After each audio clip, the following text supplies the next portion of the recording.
Look, I'm going to be real with you about what happened between me and my husband because honestly, I'm still trying to figure out how everything went so wrong. I'm Kendra. I'm 28. And 6 months ago, I thought I had the perfect marriage. Now I'm sitting here wondering if I'm about to lose everything. And somehow I'm being painted as the bad guy in all this. When Austin and I first got together, I swear I felt like the luckiest woman alive. This man was obsessed with me in the best way possible. Every single day he'd tell me how beautiful I looked, how lucky he was to have me, how he couldn't believe I was his. And the way he touched me? Girl, it was everything. He'd smack my butt when I walked past him in the kitchen, pull me close for random hugs throughout the day, kiss my neck when I was doing dishes. Even just casual touches would get him worked up, like visibly worked up, if you know what I mean. At first, I ate that attention up. My friends would roll their eyes when I'd brag about how Austin couldn't keep his hands off me even after 3 years together.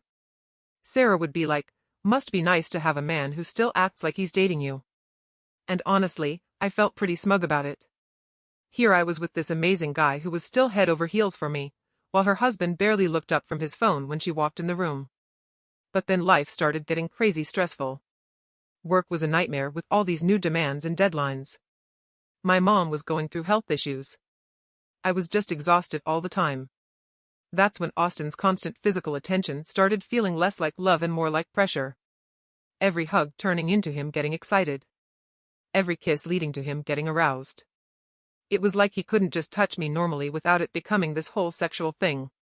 I started noticing it more and more.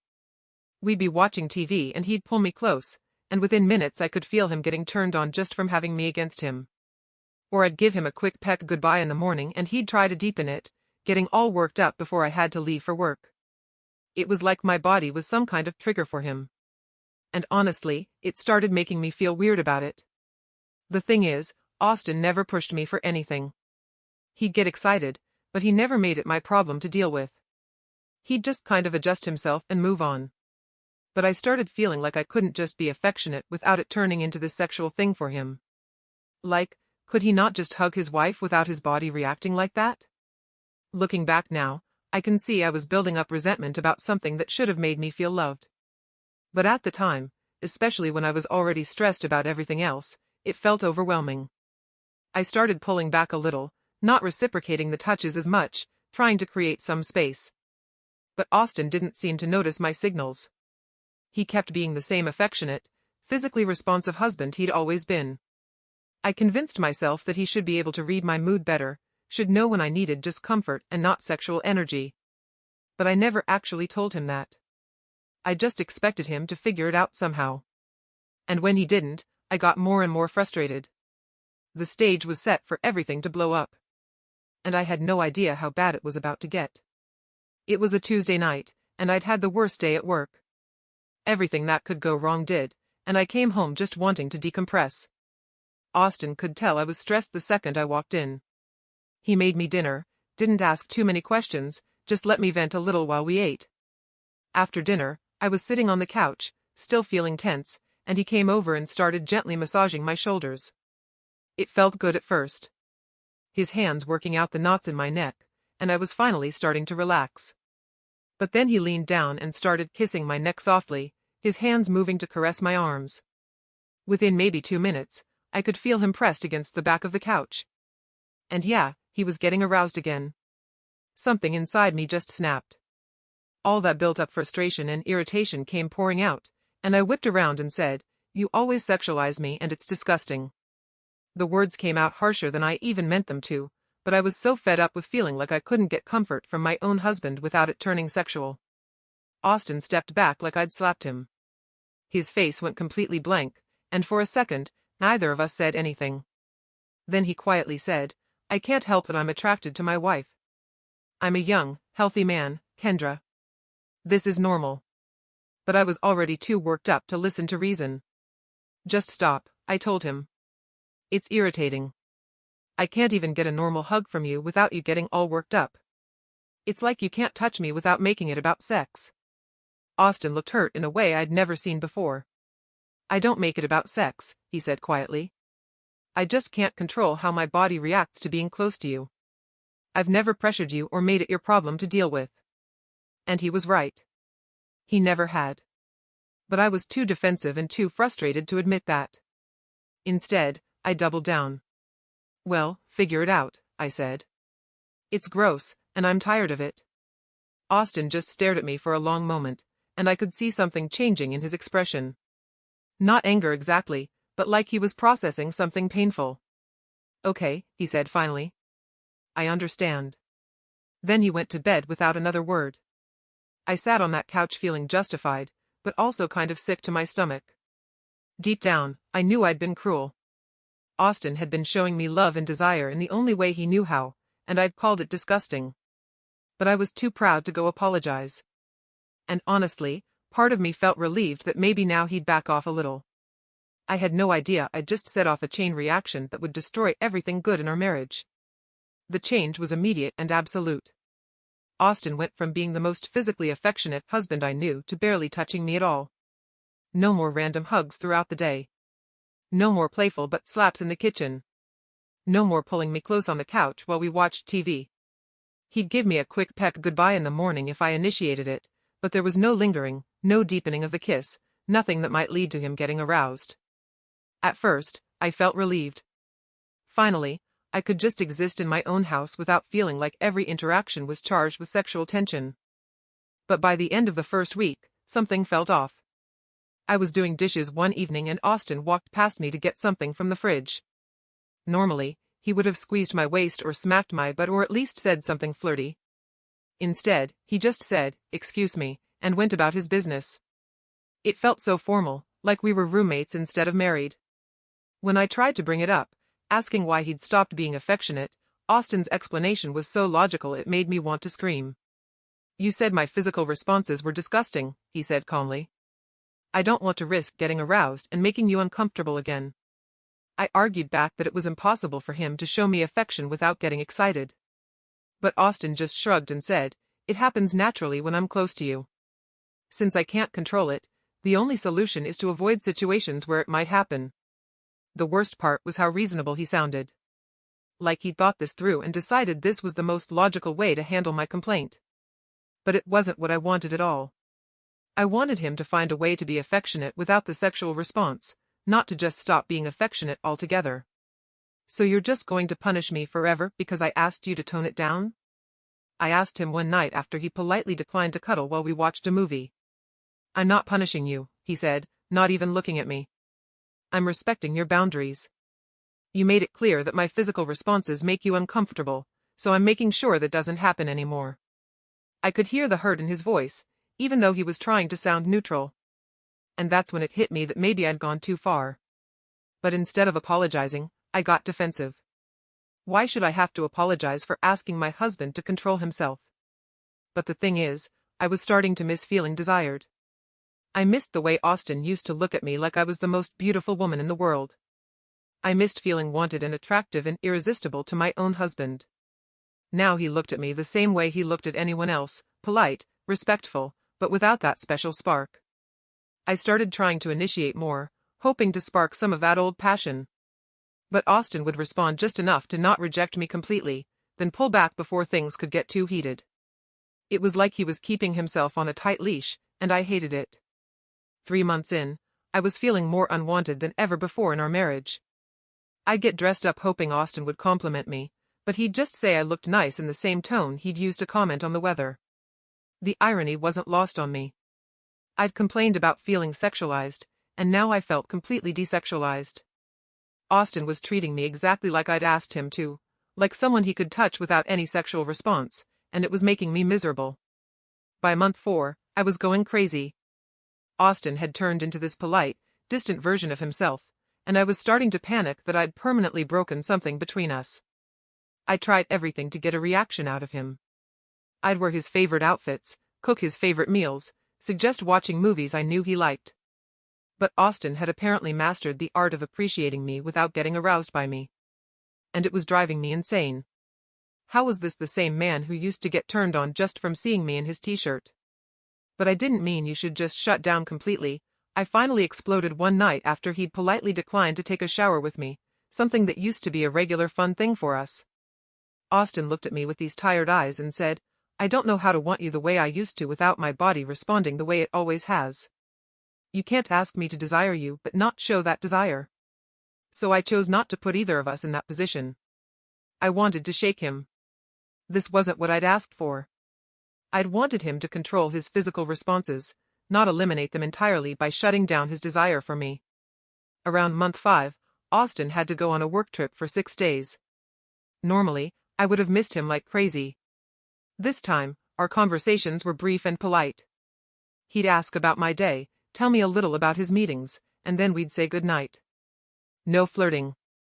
No "I miss you." No talking about how much he was looking forward to coming home to me. When he got back, something was different. Not just the same distant politeness, but something else. He seemed more thoughtful, more settled, like he'd figured something out while he was away. That's when a real panic set in. I'd been telling myself that this was temporary, that eventually Austin would get over his hurt feelings and things would go back to normal. But looking at him after that trip, I realized this might be who he was now. 2 days after Austin came back from his business trip, my world completely fell apart. We were having dinner when Austin suddenly put down his fork and looked at me with this serious expression. "Kendra," he said, "I don't think we're sexually compatible anymore. Maybe we should consider separating." I literally choked on my food. What? Where is this coming from? Austin was quiet for a moment, like he was choosing his words carefully. Our intimacy dropped to almost nothing after you told me my attraction to you was disgusting. I've been thinking about it a lot, especially while I was away. And I don't think this is sustainable for either of us. But that's not what I meant, I said, panic rising in my chest. I just wanted you to tone it down a little, not stop completely. I can't tone down something I can't control, Austin replied. And I can't live in a marriage where my wife finds my desire for her disgusting. It's not fair to either of us. That's when he dropped the real bomb. He told me about his business trip, about how one evening after a work dinner, some colleagues had gone to a bar. There was this younger woman there, maybe mid-20s, who had started flirting with him. Nothing inappropriate happened, he was clear about that. But the attention made me realize something. "I haven't felt wanted in months," he said quietly. "This stranger showed more appreciation for me in one conversation than you have since you called me disgusting." And that's when I realized how unhappy I've become. I felt like I was going to throw up. "So you want to leave me for some random girl at a bar?" "No," Austin said firmly. "I want to leave because I deserve to be with someone who doesn't find my attraction to them revolting. Someone who appreciates being desired instead of calling it gross." I started crying, ugly, desperate tears. "I never said you were revolting. I was just stressed and overwhelmed." "You're blowing this way out of proportion." But Austin wasn't buying it anymore. "You said it was disgusting, Kendra. You said it was irritating and gross. Do you have any idea what that did to me? I spent 3 years thinking I was lucky to have a wife I was so attracted to, and you made me feel like a pervert for wanting my own wife." He continued, "And it's not just that one moment. You never compliment me, never initiate anything, never make me feel like you want me at all. I'm always the one pursuing, always the one showing desire, and you just receive it, until you decided even that was too much." I tried to argue, tried to list all the ways I showed love, but Austin just shook his head.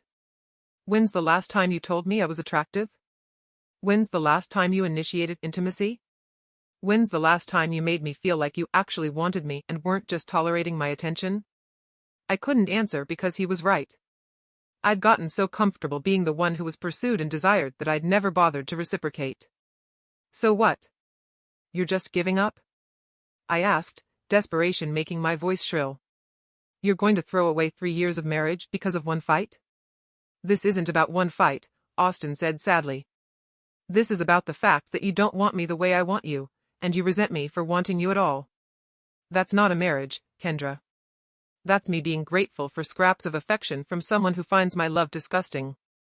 That night, Austin slept in the guest room, and for the first time, I realized I might actually lose him.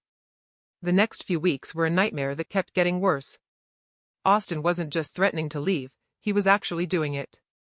He started sleeping in the guest room permanently, talking to lawyers, looking at apartments. I tried everything to get him to reconsider. I cried. I apologized. I promised things would be different. But Austin had this look in his eyes like he was already gone. I've spent 6 months trying to be the husband you wanted, he told me when I begged him to give us another chance.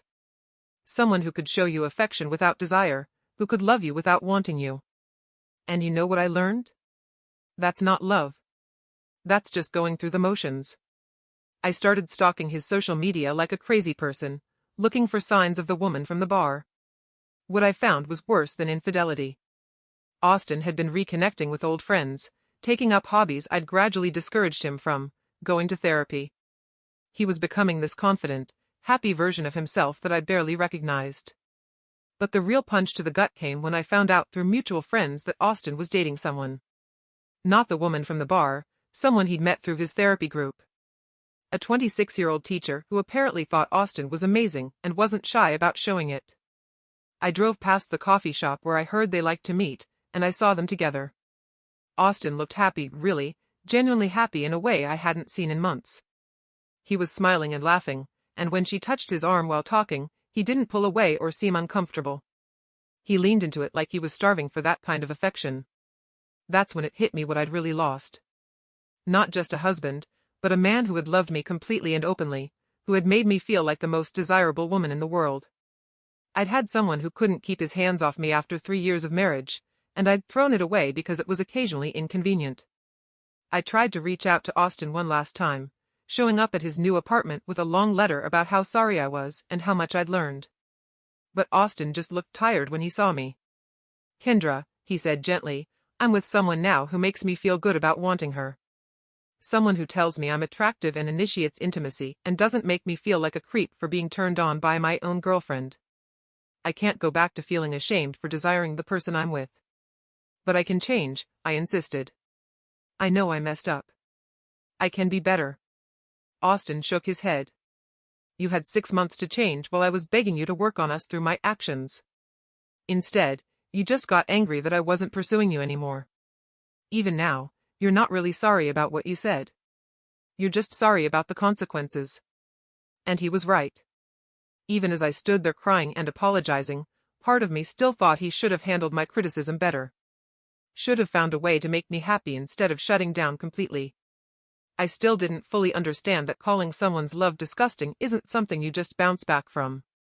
6 months later, I'm sitting in my empty house. Austin took half the furniture when he moved out, watching his new girlfriend post pictures of them together on social media. She captions them things like, "Can't believe this amazing man is mine," and "Feeling so loved and appreciated." The kinds of captions I never bothered with because I took Austin's devotion for granted. He looks incredible in every photo. Confident, happy, fulfilled. Like he's finally with someone who appreciates what he has to offer instead of calling it disgusting. And me? I'm alone, wondering how I managed to destroy the best thing that ever happened to me because I was too selfish and ungrateful to recognize it while I had it. But even now, part of me thinks he should have fought harder for us. Part of me thinks he gave up too easily.